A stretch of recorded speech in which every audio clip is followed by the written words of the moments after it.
Y'all, we're here. We made it to the end. Happy Thanksgiving! Even though it's still not Thanksgiving for literally anyone. But yeah, today we're going to be doing the final installment of all of our Thanksgiving sides with the classic stuffing.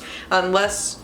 is it when you're from the South that you call it dressing? I'm down either way, stuffing, dressing, but just know that if you come into my house and ask me for dressing, I'm going to hand you a bottle of ranch. Okay, so in order to make stuffing, you are going to need bread, and I will be the first to tell you I cheat at this, and I buy the kind from the fancy grocery store that is already done for me. Now, this does deliver way too much. Like, am I feeding 40 people with this? Oh my god. So you're not gonna need this much, especially this year, but you are going to want, I would say, about 7 cups. So there's lots of recipes out there if you give a quick Google on how to make this yourself. If you're getting just like a loaf of artisan bread, I do recommend getting a nice one. But if you prefer certain flavors like a sourdough over maybe a cornbread or whatever, doesn't matter to me. You just need about 6 to 7 cups of it. In addition, you are also going to need 1.5 cups of vegetable stock, 1 stick of butter, and then I do use 8 ounces of sliced mushrooms in my stuffing. Now, for those of you that do not like mushrooms,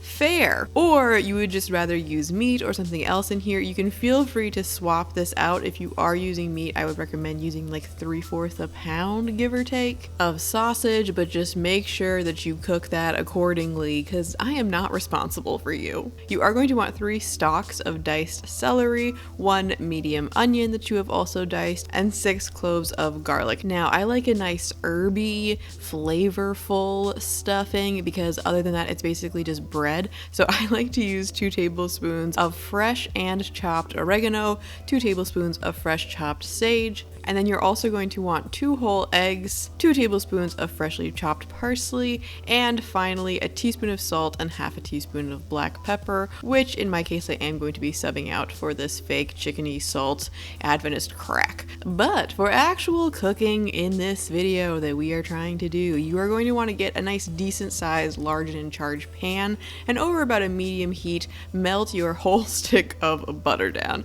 Once this is melted, you're just going to add in all of your onion, all of your celery, and mix this around, letting this cook for about 2 minutes.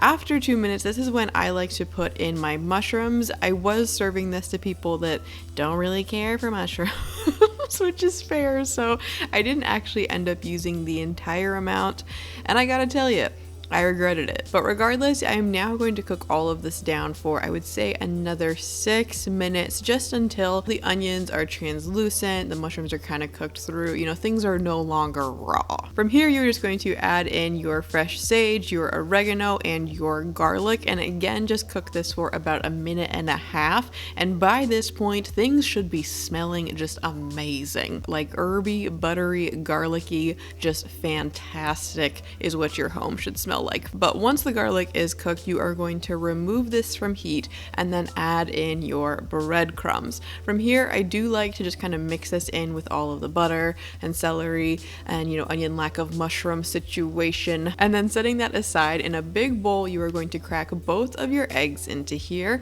add your vegetable stock, parsley, and your salt and pepper, and then just give this a good whisk until everything is nice and combined. Once you have your like eggy mixture, you are just going to come back to all of your bread, meat, mushroom, whatever the heck you put in this giant pan, and you are going to combine the two together until everything is nice and coated.